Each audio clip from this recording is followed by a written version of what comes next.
వ్యర్థ పలుకులను విడనాడాలని పిలుపునిచ్చిన పోప్ ఈ సంవత్సరం తపస్సు కాల సమయంలో విశ్వాసులు వ్యర్థ పలుకులను విడనాడాలని పోప్ లియో పిలుపునిచ్చారు.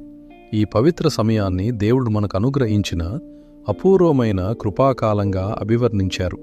ఉపవాసం అంటే కేవలం ఆహార నియమాలు పాటించడం మాత్రమే కాదని, ఇతరులను బాధించే, ద్వేషాన్ని పెంచే మాటల నుండి దూరంగా ఉండాలని ఆయన అన్నారు.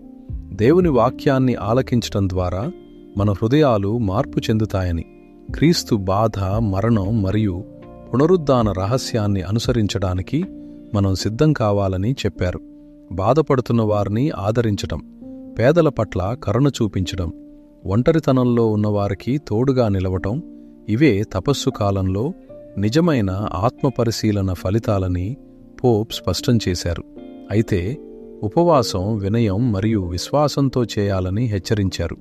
ప్రత్యేకంగా ఇతరులను దూషించే మాటలు, అపవాదులు, తొందరపాటు తీర్పులు వంటి వాటిని నివారించాలని ఆయన సూచించారు.